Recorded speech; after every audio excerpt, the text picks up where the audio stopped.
Shalom à tous, shalom à toutes, soyez bénis dans le nom de Jésus. J'espère que vous allez très très bien par la grâce de notre Seigneur Jésus-Christ. J'espère que votre journée démarre bien. Nous voici encore une fois à notre classe des intimes et autour de notre enseignement sur l'intimité, précisément sur comprendre le lieu saint, comprendre le lieu saint. Je rends grâce à Dieu pour cette série d'enseignements qui est une bénédiction premièrement pour moi et je crois pour plusieurs d'entre vous. Nous allons simplement aujourd'hui continuer ce que le Saint-Esprit avait déjà commencé à nous donner comme enseignement, comme révélation concernant le lieu saint. Alors, j'ai pris que le Seigneur te donne la capacité de pouvoir être disposé, même si tu écoutes cet enseignement et qu'il y a du bruit autour de toi, assure-toi de pouvoir être quand même connecté. Mets-toi dans un endroit qui va te permettre de pouvoir être focalisé pendant ces, alors peut-être trentaine de minutes que nous allons avoir autour de la parole de Dieu. Et je crois que le Seigneur va te faire du bien. Merci Saint-Esprit, parce que c'est toi qui disposes et diriges toutes choses. Merci de nous donner, d'avoir la capacité de comprendre tes Écritures. Merci de nous aider à mettre en pratique également ta parole dans le nom de Jésus-Christ de Nazareth. Amen. Alors, toujours sur l'enseignement sur l'intimité, principalement le lieu saint. On a expliqué la semaine dernière et même depuis qu'on a commencé l'enseignement sur l'intimité que euh, il y a plusieurs étapes. L'objectif de ce qu'on est en train de faire, c'est l'examen de notre niveau personnel d'intimité. À défaut de connaître le niveau que nous avons aujourd'hui, on ne saura pas quelle action on doit poser pardon, pour passer à un autre level, un autre niveau et qu'est-ce que Dieu attend concrètement de nous. C'est l'un des objectifs de cette série d'enseignements.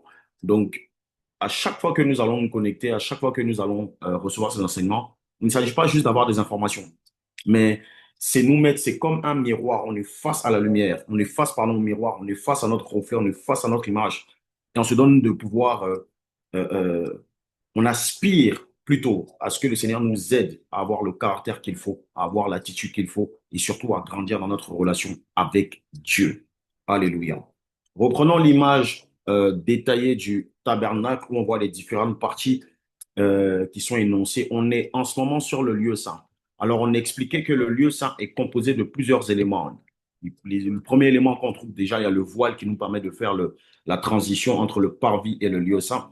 Mais sinon, si on parle de composants du lieu saint, on a d'abord la table des pains de proposition. OK? Ensuite, on a le chandelier. Et après cela, on a l'autel des parfums. Je vous assure que tous ces éléments ont une portée fortement spirituelle. Et comme vous le savez, chacun d'entre nous est à une position particulière ici. Parce que le tabernacle de Moïse était juste l'image, le reflet, la copie jumelle de ce qui se passe dans les cieux. OK? Donc, chacun d'entre nous a une position.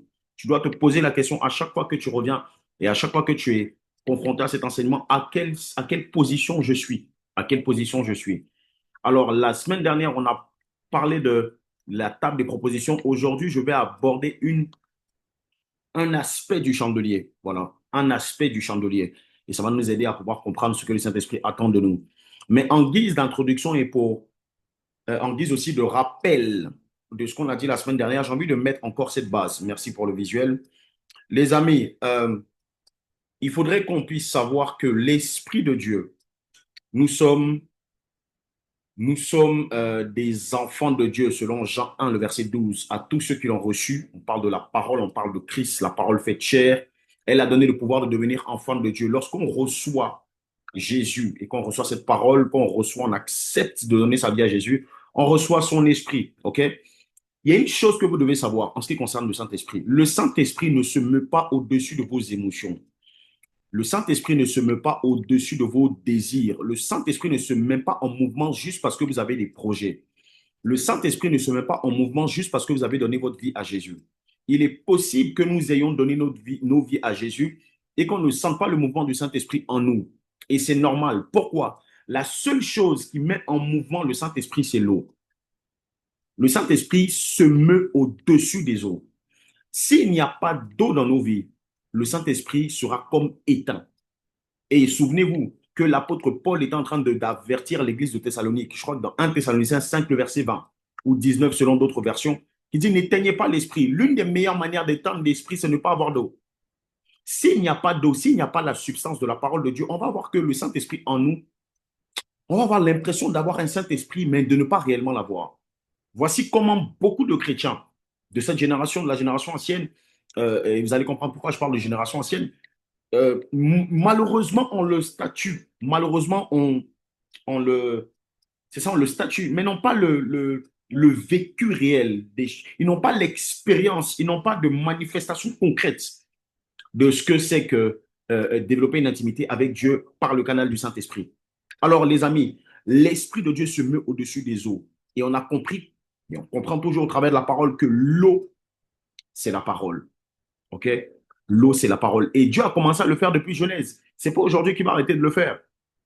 Il a commencé à le faire depuis Genèse. Et ce qui est formidable, c'est que dans le lieu saint, on l'a dit la semaine dernière, l'un des premiers éléments avec lequel le Seigneur va vouloir challenger ta foi, challenger même ta marche, c'est la parole, c'est les pains, c'est le pain de proposition.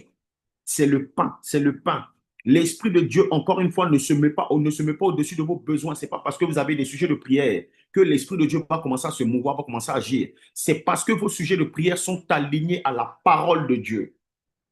Tu dois le comprendre, à la parole de Dieu, au-dessus de la parole. Et j'étais en train de lire, parce que je viens à peine de le finir, un livre de Kenneth Hagin qui parle de conduit par l'Esprit de Dieu. C'est un livre formidable que je recommande, que je conseille à chacun d'entre vous. C'est un livre qui date je crois, début du siècle précédent, mais qui est tellement puissant, qui est extraordinaire. Et dans le livre, il disait comme ça que les hommes et les femmes les plus spirituels qu'il a connus étaient ceux qui consacraient beaucoup de temps à la méditation de la parole. Beaucoup de temps à la méditation de la parole. Et il expliquait lui aussi dans son témoignage qu'il avait une expérience où il était beaucoup dans le jeûne, beaucoup dans la prière. Et à un moment donné, ben, il perdait beaucoup de poids et il commençait à être fatigué. Même ses sermons, son service commençait à être. Il y avait la puissance, mais son corps était fatigué. Parce que des fois, même, il a expliqué qu'à un certain niveau, même, il n'y avait plus ce niveau de puissance qu'il recherchait. Et il soupirait, donc il multipliait les jeûnes. Et à un moment donné, il avait des temps de prière très tard le soir et au milieu de la nuit. Et à un moment donné, il s'apprêtait encore à aller prier. Le Saint-Esprit l'a interpellé, lui a dit, non, ce soir, tu seras juste dans un moment de méditation.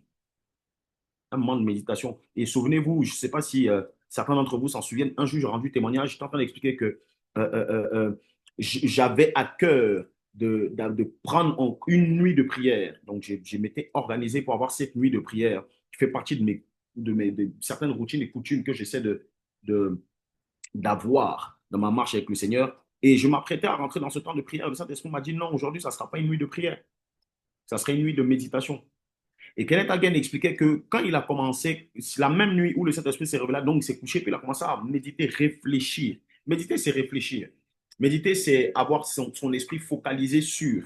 Et donc, il était en train de ressasser dans son esprit toutes ces choses-là en rapport avec la parole de Dieu, des passages bibliques, etc., etc. Et le lendemain, il avait un sermon. Il avait un service de puissance. Et le niveau dans lequel il a travaillé, il n'avait jamais expérimenté ça. Et je crois que c'est le niveau dans lequel le Seigneur veut t'emmener. Et c'est la raison pour laquelle il est en train d'insister sur le volet de la parole. Parce que Dieu va t'emmener quelque part et je prie que cela s'attache à ta vie. Dans le nom de Jésus-Christ de Nazareth. Il a expliqué qu'il est impossible d'obéir à la sagesse spirituelle sans méditation.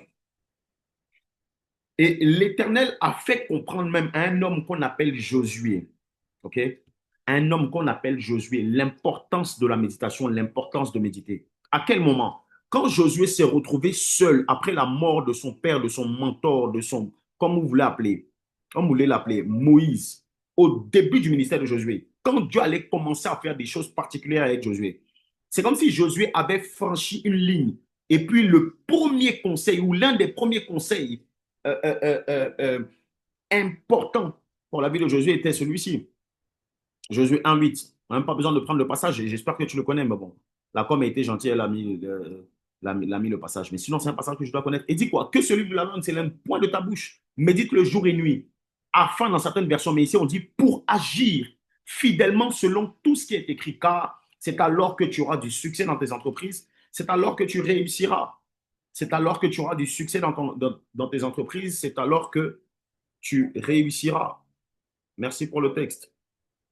Les amis, les amis, Dieu s'est révélé à Josué, comme on l'a dit. Quand vous lisez le livre de Josué, vous allez voir que devant les premières mentions, On parle de l'Éternel qui s'adresse à Josué après la mort de Moïse. Après la mort de Moïse. Ça veut dire que Josué est en deuil parce il avait perdu son mentor, il avait perdu la personne qu'il suivait, la personne qu'il prenait pour modèle. Et voici l'un des conseils que Dieu donne à une personne en deuil. Face à la mort, Dieu ne l'a pas consolé en lui envoyant des anges pour le fortifier. Il n'a pas consolé en envoyant des personnes qui allaient le tenir, qui allaient s'occuper de lui. Il a consolé avec un conseil. Le conseil, c'était la méditation.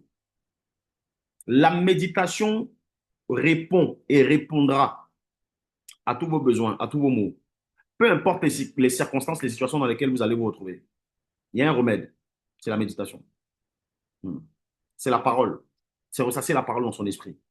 Je reviens encore sur ça, parce que cela va nous permettre de basculer sur le chandelier et la particularité que je veux toucher en ce qui concerne le chandelier.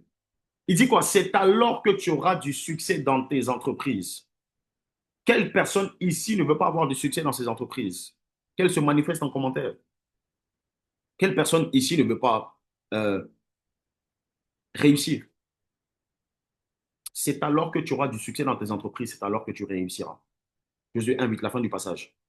Regardez, si Dieu n'a pas voulu, ou s'il n'avait pas voulu que Josué réussisse dans ses entreprises, dites-moi, pour quelle raison il lui aurait donné ce secret? S'il n'avait pas voulu le voir réussir, pour quel motif il lui aurait donné ce conseil? Dieu voulait le succès de Josué et Dieu veut ton succès aussi. Dieu veut ta réussite aussi. Voilà pourquoi c'est un appel à la méditation. L'appel à la méditation est un appel à la réussite, est un appel au succès. Oh oh, l'appel à la méditation. Pour toi qui notes, je dis beaucoup de choses, mais il y a des choses importantes, deep que tu dois noter, sur lesquelles tu vas méditer et sur lesquelles tu vas t'appuyer pour prier. L'appel à la méditation est un appel à la réussite. Le fait que le Seigneur t'interpelle ici sur la méditation, la raison pour laquelle il t'interpelle depuis la semaine dernière et encore aujourd'hui sur la méditation, vous savez c'est pourquoi? C'est parce que Dieu veut que tu réussisses. Ouais. Et la réussite dont je suis en train de parler, ce n'est pas la réussite selon les hommes, c'est la réussite selon Dieu. C'est le succès selon Dieu qui dépasse les lois humaines et que cela s'attache à ta vie dans le nom de Jésus-Christ de Nazareth. Regardez, les amis, plusieurs justifient leur échec, leur non-réussite, je vais le dire ainsi, parfois par l'absence de soutien de certaines personnes haut placées qu'ils connaissent, qui auraient pu les aider à un moment donné. J'ai entendu beaucoup de personnes comme ça se plaindre du fait que si je ne suis pas là où je suis, c'est parce que telle personne m'a fermé la porte. C'est parce que telle personne ne m'a pas aidé. Et je vous assure que vous ne pouvez pas imaginer le nombre de fois où j'ai entendu ça. Regardez, et peut-être que tu es ici, tu as une phrase aussi que tu as déjà dit, une phrase que tu as déjà énoncée. C'est des pensées même que tu as déjà eues dans ton esprit. Mais regarde, c'est très simple. Si tu n'as pas réussi, c'est simplement parce que tu n'as pas médité jour et nuit. Fin. Fin. S'il n'y a pas de succès dans ce que tu entreprends, c'est parce que tu n'as pas médité jour et nuit afin d'agir fidèlement selon ce qui est écrit. Le manque de réussite ou l'échec n'est pas la faute d'un homme, c'est la faute de celui qui n'a pas médité. Voilà pourquoi il ne faudrait pas qu'on puisse accuser les hommes. Quand lorsque le Seigneur nous demande de faire des choses, on ne le fait pas. Sa volonté, c'est de nous voir réussir. La volonté, c'était de voir José réussir. Et donc, il lui donne ce secret. Tu as la clé en main. Si tu n'ouvres pas la porte, ce n'est pas la faute du geôlier. C'est ta faute. Si tu ne rentres pas dans cette saison de succès, ce n'est pas la faute de ceux qui ne t'ont pas tendu la main. C'est vrai que Dieu passe et par ta vie de méditation, même Dieu va disposer les choses. Mais si tu t'attends à ce que ce soit les hommes qui t'introduisent à une dimension de succès, de réussite, et que tu négliges ta vie de méditation, tu es dans l'erreur. Josué n'avait pas d'autre choix. Dieu lui a donné la clé qu'il fallait. Et toi qui me regardes, tu n'as pas d'autre choix que de réussir. Hmm. Tu n'as pas d'autre choix que d'avoir du succès. Pourquoi? Parce que Dieu t'a donné le même conseil que Josué. Médite jour et nuit. Médite ce livre de la loi, jour et nuit. Et j'ai envie de le dire autrement, parce que Josué était dans l'ancienne alliance. J'ai envie de dire, médite ce livre de la grâce. J'ai envie de te pousser à méditer profondément le Nouveau Testament, la Nouvelle Alliance. De méditer profondément sur les paroles de Jésus, sur les sermons de Jésus, sur l'intervention de Jésus. Ça te permet aussi de comprendre beaucoup de choses qui sont passées dans l'Ancienne Alliance. Josué avait la loi. Nous avons quoi? La grâce. Que le Saint-Esprit t'accorde la grâce de pouvoir méditer profondément et de pouvoir avoir une réelle vie de méditation. De pouvoir rentrer ça. C'est l'un des signes qui est posé sur les hommes qui sont dans le lieu saint. Ils ont un amour, une attraction particulière pour la parole. Et Paul pouvait exhorter Timothée à lui dire, applique-toi à quoi? À la lecture, à l'enseignement, à l'exhortation. Il pousse un de ses pasteurs, un de ses fils à ne pas être loin de la parole de Dieu. Et c'est un conseil que le Seigneur te donne. Tu es condamné à réussir. Je déclare encore sur ta vie. Tu es condamné à réussir dans le nom de Jésus. Consacrez du temps à la méditation. Pas simplement à la lecture, si vous voulez réussir dans vos entreprises, mais du temps à la méditation. Je finis sur ça avant de basculer sur le point essentiel de mon enseignement ce soir, ou exhortation, comme vous voulez l'appeler. Le mot traduit par méditer, encore une fois, ceux qui sont dans le canal, c'est à dessein que j'ai remis certains ont appelé ça la méthode quoi? La méthode OIA. Donc la méthode observation, interprétation, application. En ce qui concerne la méditation, dans le groupe Telegram, pour nous aider à avoir une vie de méditation et puis avoir des étapes de méditation pour une méditation correcte. Voilà, il y a plus, hein, mais c'est synthétisé. Le mot traduit par méditer en hébreu comporte l'idée de murmurer. Murmurer la parole en nous-mêmes. Regardez, la Bible, ce n'est pas ce que j'ai dans la main. La Bible, c'est ce que j'ai dans mon cœur. Donc, applique-toi afin que ce que tu lis sur les pages blanches des Écritures noires, applique-toi, fais ton effort pour que ça ne reste pas ici, mais que ça s'inscrive en toi. Ça s'inscrive en toi. Ce que Dieu veut, ce n'est pas qu'on ait des personnes juste qu'on les informe. Non, la parole de Dieu doit être en nous. La parole de Dieu doit être en toi. Que le Seigneur t'accorde la grâce de pouvoir avoir cette parole en toi. Matthieu 4, le verset 4. Regardez ce que la Bible dit. Je ne sais pas si c'est un texte que j'ai donné. Mais Jésus répond au diable. Il dit, l'homme ne vivra pas seulement. Merci pour le texte. Il dit, il est écrit, l'homme ne vivra pas seulement de pain, mais de toute parole qui sort de la bouche de Dieu. Les amis, voici deux éléments qui font vivre l'homme. Le pain et toute parole qui sort de la bouche de Dieu. Le pain est symbole de quoi? Symbole de nourriture, besoin physique. Là, on n'est pas dans le pain de proposition ici, mais on est dans le pain de manière générale. Jésus a mis un contraste entre les deux.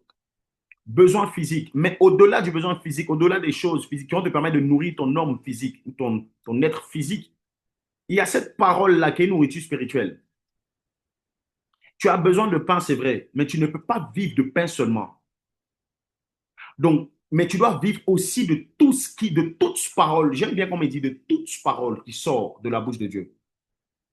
Ça veut dire que si en ce moment où tu vis seulement de pain, tu es un mort vivant, ou bien tu es un mort tout court qui a l'impression de vivre. Parce qu'en réalité, dans l'homme, c'est l'esprit, les amis. En réalité, dans l'homme, ce n'est pas la chair. En réalité, dans l'homme, ce n'est pas le nez qu'on voit. En réalité, dans l'homme, ce ne sont pas les yeux. Le vrai Pierre Emmanuel, ce n'est pas celui que vous voyez. Ce n'est pas celui que vous voyez. Détrompez-vous.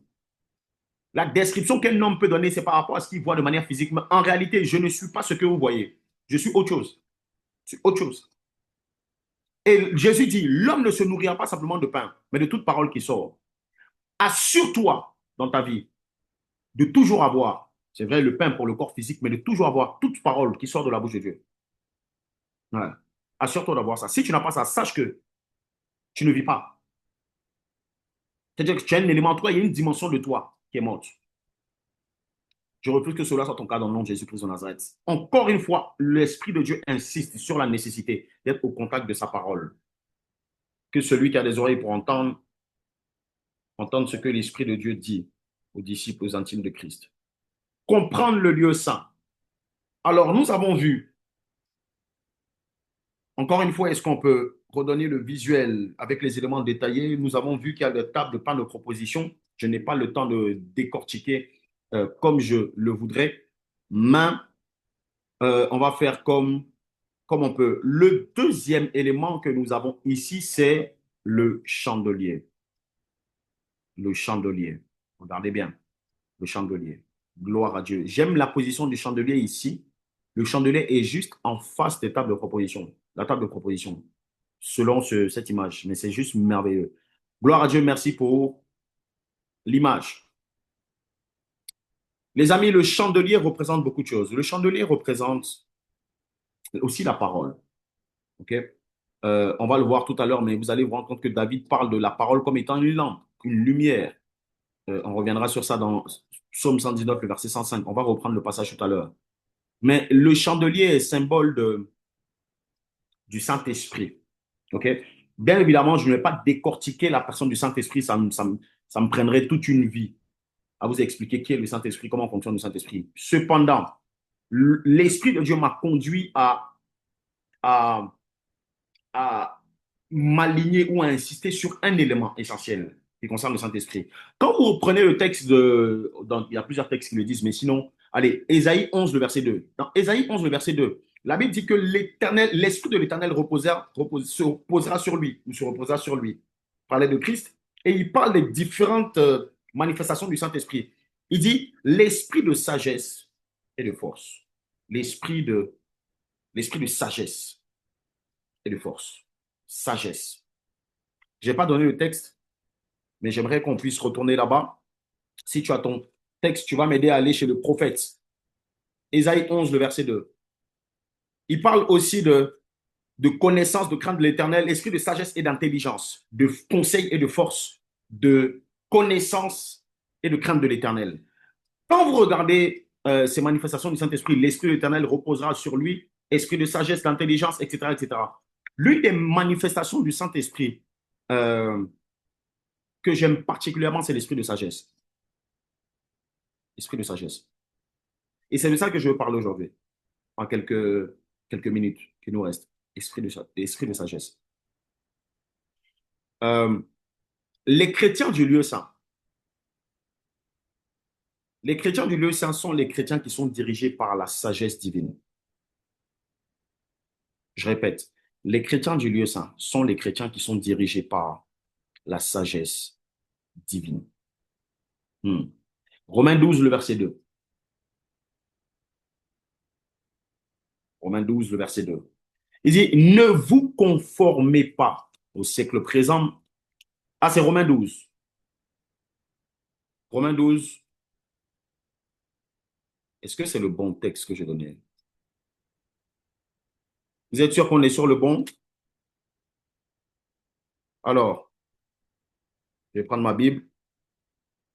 Le verset 1 qui parle du culte raisonnable. Le verset 2, normalement, on est sur Romains 12. Le texte, il parle de ne vous conformez pas. Yes, Romains 12, le verset 2. Alors, Romains 12, le verset 2 dit, ne vous conformez pas au siècle présent, mais soyez transformés. Soyez transformés par le renouvellement de l'intelligence afin que vous discerniez quelle est la volonté de Dieu, ce qui est bon, agréable et parfait. Ça nous rappelle les moments où on a parlé de mieux faire la volonté de Dieu ici à l'école des disciples. Alors, on l'a déjà dit. Voici que j'enseigne un petit peu et après nous allons rendre grâce. On l'a déjà dit que lorsqu'on est dans le parvis, nous sommes éclairés par le soleil. Que représente le soleil? Le soleil, pardon, représente la sagesse du monde. La sagesse du monde. Par conséquent, de la même manière que le soleil aide les hommes à se déplacer en journée, un chrétien du parvis se déplace grâce à la sagesse du monde, bien qu'il ait accepté le Seigneur Jésus, bien qu'il ait donné sa vie à Jésus. Un chrétien qui est encore parvisard, il est encore influencé par la mentalité du monde.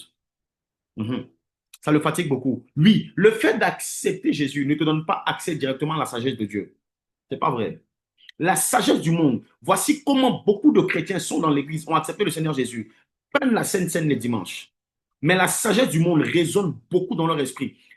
Paul disait aux Romains, il dit dans Romains 12, verset 2 qu'on a lu, ne vous conformez pas au siècle présent. Le fait de se conformer au siècle présent, c'est adopter la sagesse du monde.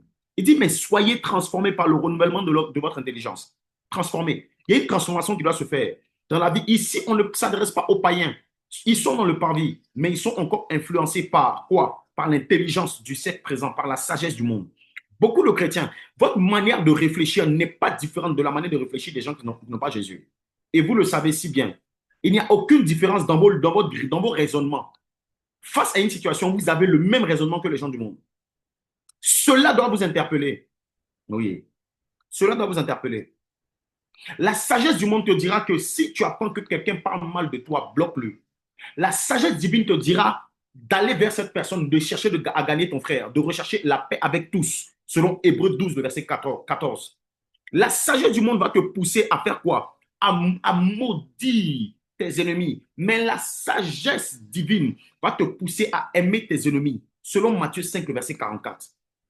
Il y a une différence entre la manière de penser du monde et la manière de penser de Dieu. Voilà pourquoi ceux qui donnent leur vie à Jésus, qui ont passé le parvis, qui arrivent dans le lieu saint, ne vous y trompez pas. Il y a un travail que vous devez faire. Les amis, je l'ai dit, je le redis encore, tous les chrétiens n'ont pas la mentalité du royaume. Tous les chrétiens ne sont pas sages comme Christ. Je le dis autrement, tous les chrétiens n'ont pas les sentiments qui étaient en Christ. Philippiens 2, le verset 5. Paul demande à ce que l'église de Philippe ait les sentiments qui sont en Christ. Ça ne vous dit rien. Une église, on est obligé de les exhorter à avoir les sentiments qui étaient en Christ. Ce n'est pas si évident que ça.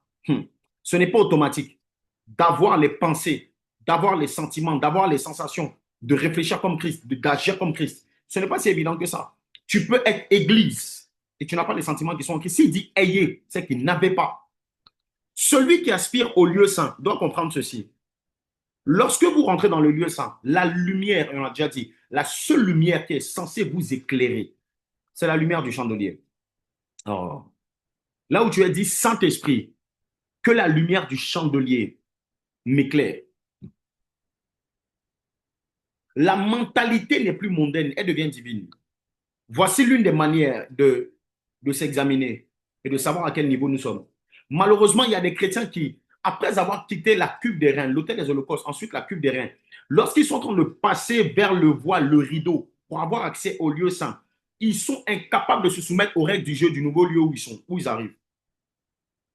Ils veulent maintenir le... Voici comment ça se passe de manière physique, hein, mais comprenez de manière spirituelle. Ils veulent maintenir le rideau ouvert, avoir la position dans le lieu saint, mais être encore influencé par le soleil. La configuration du tabernacle est faite à ce que il n'y a aucun élément extérieur qui arrive à rentrer à l'intérieur. Malheureusement, beaucoup de chrétiens sont encore en train de lutter parce qu'ils veulent être très spirituels, mais en même temps avoir la sagesse du monde. Donc, ils essaient de maintenir le rideau ouvert. Malheureusement, ces gens de chrétiens sont refoulés dans la partie antérieure, qui est le parvis.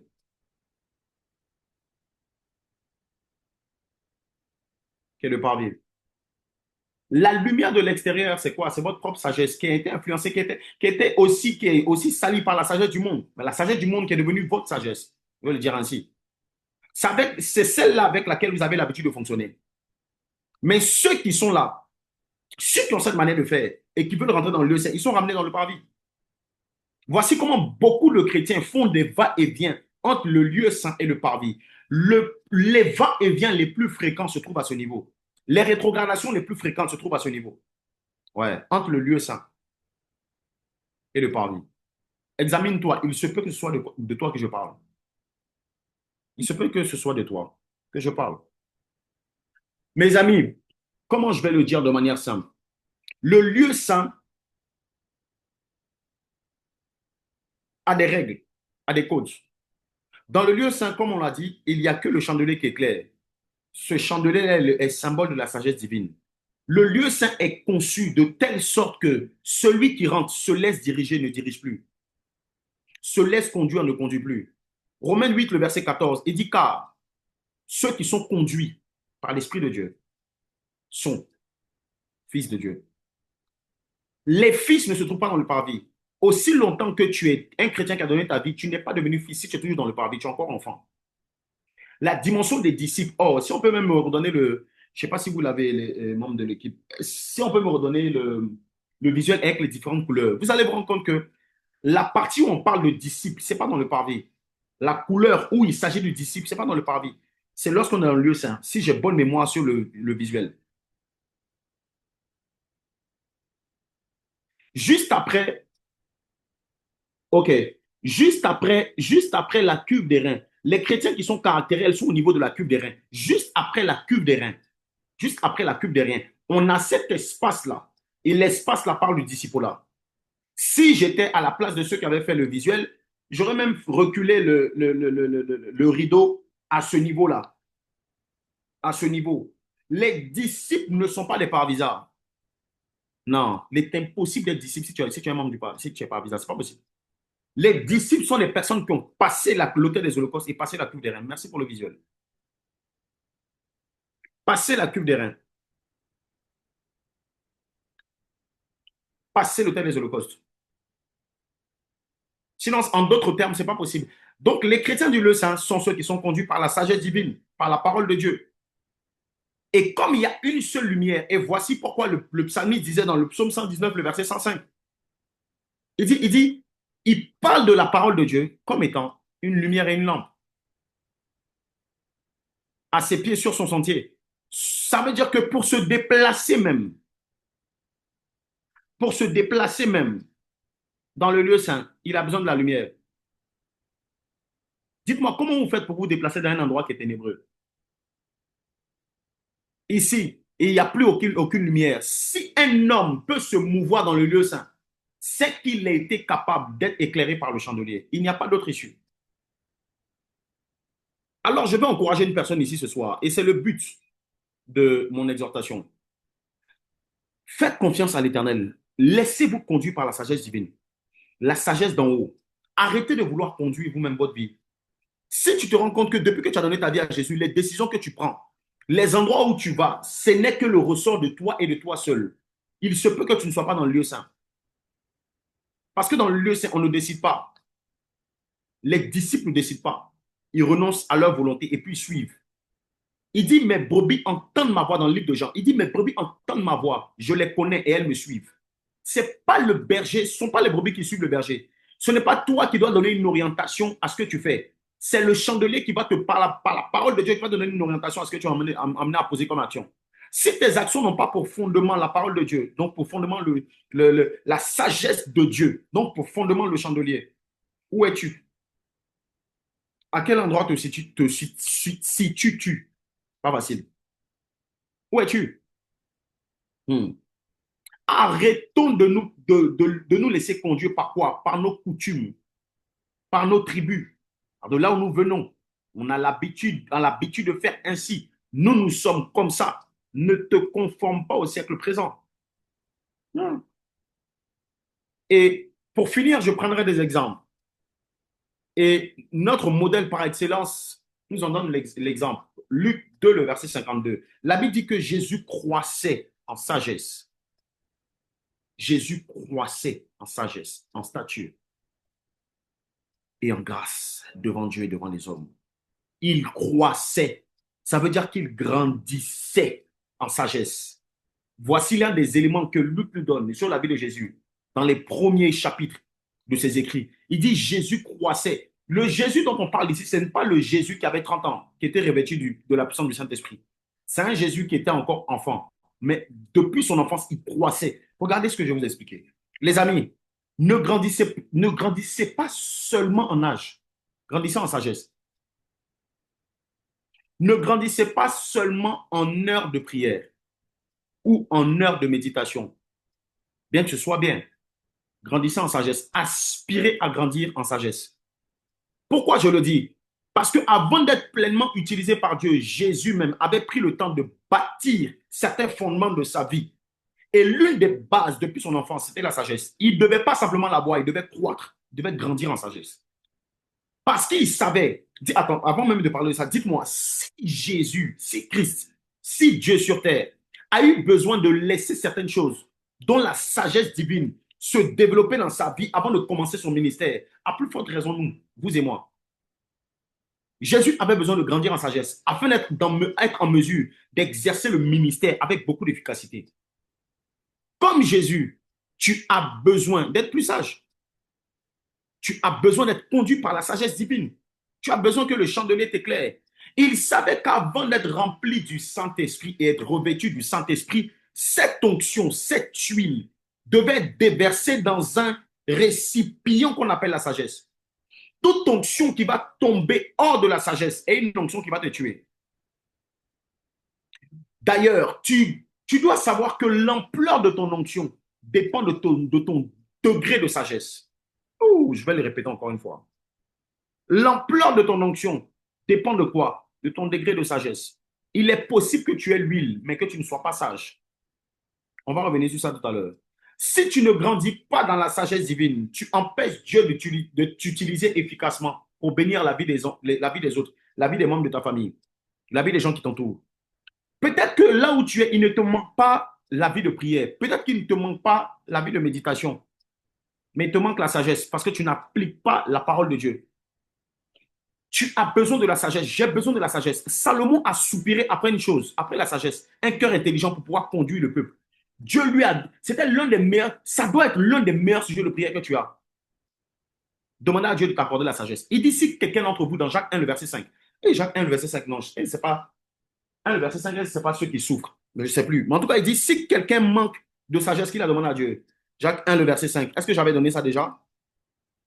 Vous allez me dire, gloire à Dieu. Si quelqu'un d'entre vous manque de sagesse qu'il a demandé à Dieu, qu'il donne à tous simplement sans reproche et elle lui sera donnée. Les amis, dans nos églises, merci pour le texte, plusieurs grandissent. Plusieurs chrétiens ne grandissent plus parce qu'ils restent accrochés à quoi? À leurs habitudes, à ce que Dieu avait, à comment Dieu avait œuvré avec eux dans le passé. Suis-moi très bien.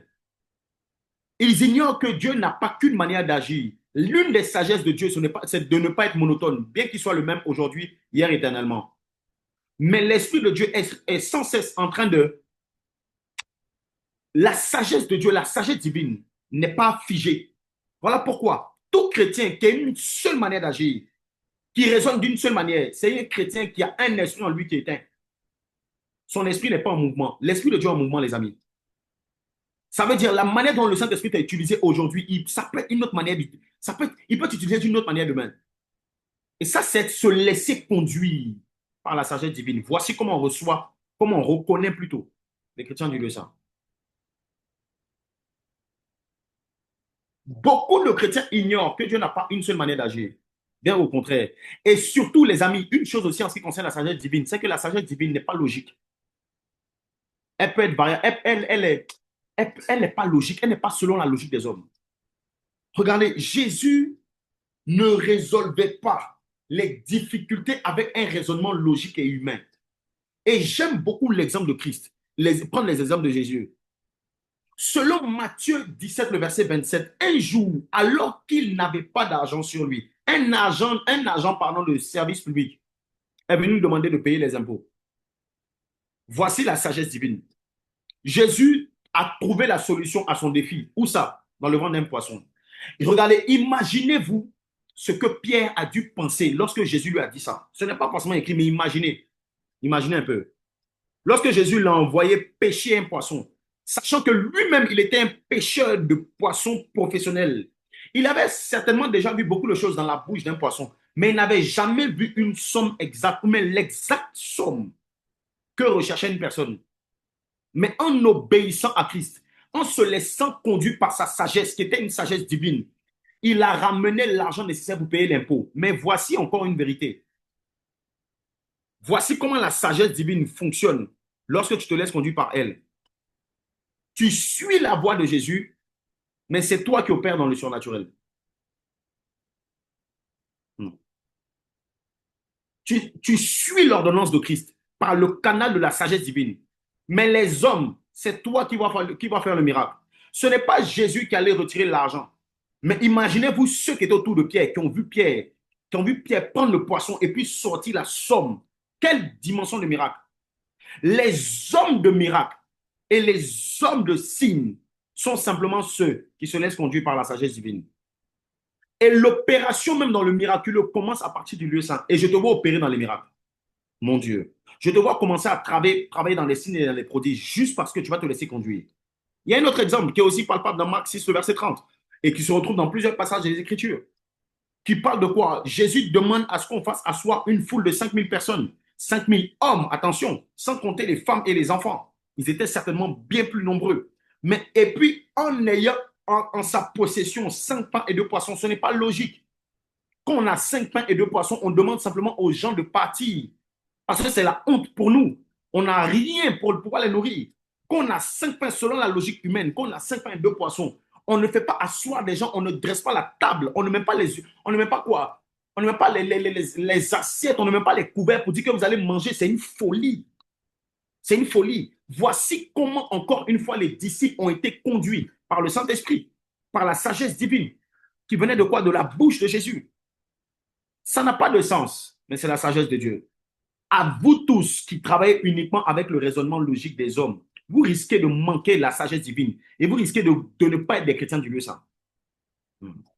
Les amis, ce qui fait et ce qui fera la différence dans les temps de la fin, c'est la sagesse. Et je suis en train de terminer. Lisez Matthieu, Matthieu chapitre 25, à partir du verset 1 jusqu'au verset 13. On ne va pas le prendre, mais c'est un passage que vous connaissez. La Bible nous parle de 10 vierges. Et parmi ces 10 vierges, il y en a 5 qui étaient folles. Avant même de dire ça, regardez. Les 10 étaient vierges. Symbole de quoi? Hébreux 12, verset 14. Elles marchaient dans la sanctification. Elles étaient pures. Quelle pureté, quelle grâce, quelle dimension de sanctification. Les 10 avaient une lampe allumée. Les 10 étaient des chrétiennes réveillées, zélées en feu. Mais la différence s'est posée à quel niveau? La présence et l'absence de sagesse. La présence et l'absence de sagesse. 5 avaient tous ces éléments, mais elles étaient folles. Et 5 avec tous ces éléments, mais elles étaient sages. Vous pouvez vivre dans la sanctification, dans la pureté, être une bonne chrétienne, avoir l'onction. Mais si vous n'êtes pas sage, vous êtes en danger.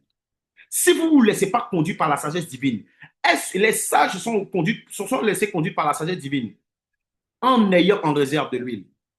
Les folles n'ont pas écouté, ne se sont pas laissées conduire par la sagesse divine. Elles sont allées toquer. Qu'est-ce qui s'est passé à la fin? Elles ne sont pas rentrées. Qu'est-ce que le maître leur a dit? Je ne vous connais pas. En vérité, je ne vous connais pas. Intimité, connaissance, profondeur, relation avec Dieu. S'il n'y a pas la sagesse, tu peux avoir tous les éléments. Mais si tu ne te laisses pas conduire par la lumière du chandelier, la sagesse divine, tu risques de ne pas atteindre les objectifs. Tu es en danger. Tu es en danger. On l'a pris tout à l'heure, le passage Jacques 1, le verset 5. Pendant que tu es en train de dire ça, examine-toi. Est-ce que tu as l'impression que tu marches avec la sagesse divine? Est-ce que tu as l'impression que les choix que tu as été emmené à poser sont les choix qui venaient de Dieu, qui venaient de la sagesse de Dieu? Est-ce que tes raisonnements sont en conformité, en adéquation avec la parole de Dieu, avec la sagesse de Dieu? Si ce n'est pas ton cas, Jacques 1, le verset 5. Si tu es conscient qu'il te manque de la sagesse, et je pense que chacun d'entre nous doit faire cela, doit avoir ce sujet de prière. Prie afin que Dieu t'accorde la sagesse. Prions afin que Dieu nous accorde la sagesse. Recevoir la sagesse divine, c'est se mouvoir et être épanoui dans cette dimension spirituelle du lieu saint. La sagesse divine a un impact, de la même manière que le chandelier a un impact sur les pains de proposition et l'autel des parfums, on va en parler la semaine prochaine si Dieu nous fait grâce, qui parle de la dimension de la prière et la dimension de l'adoration. Si ces éléments, si tu adores, si tu pries, si tu médites, mais si tu ne médites pas à la lumière du chandelier, selon la sagesse divine, tu es en danger. Bien prier te demande une sagesse. Bien méditer demande une sagesse. Et non pas celle des hommes, pas celle du monde, celle de Dieu. La sagesse qui vient d'en haut. Et pour terminer, les amis, Jésus croissait en sagesse aussi bien devant Dieu que devant les hommes. Ça veut dire quoi? Ça veut dire que la sagesse que tu prétends avoir, ce n'est pas uniquement quand tu parles à Dieu. Ce n'est pas uniquement par la compréhension de certains rimas dans des Écritures. Ce n'est pas uniquement par les mystères que tu peux avoir sur la parole de Dieu. Mais ça doit se faire voir devant les hommes.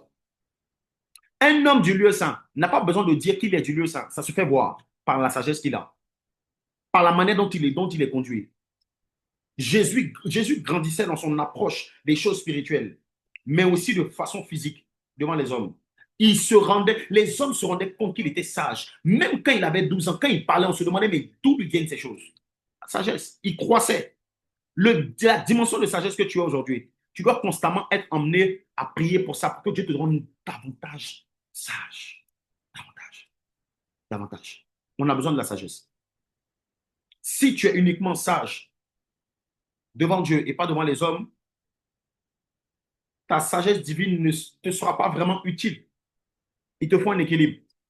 Alors là où tu es, j'aimerais que tu puisses juste dire au Seigneur, Seigneur, accorde-moi la grâce de marcher selon la sagesse divine. Je ne veux plus marcher selon la sagesse du monde. Je veux marcher selon la sagesse divine. Je ne veux plus laisser ma mentalité me conduire. Je ne veux plus laisser mes croyances personnelles humaines me conduire. Mais je veux me laisser conduire par la lumière du chandelier. Je veux me laisser conduire par la sagesse divine. Accorde-moi la grâce d'être sage dans le nom de Jésus. Amen. Les amis, voici ce que le Seigneur m'a mis à cœur de pouvoir partager avec vous. J'aimerais juste que cela vienne, encore une fois, Jean 13, le verset 17, et j'ai l'impression que je vais le répéter à chaque fin de sermon d'enseignement. Si vous savez ces choses, vous êtes heureux pourvu que vous les pratiquez. Je veux t'exhorter à revenir sur cet enseignement, à revenir sur les passages qui ont été donnés, sur les exemples qui ont été donnés. Et j'espère que tu as noté. Et sur la base de ce que tu as noté, appuie-toi sur ça pour prier. Parce qu'encore une fois, l'une des manières de prier avec sagesse, c'est de prier sur la base de la parole de Dieu. Que Dieu vous bénisse abondamment, faveur et grâce. Shalom, shalom à tout le monde.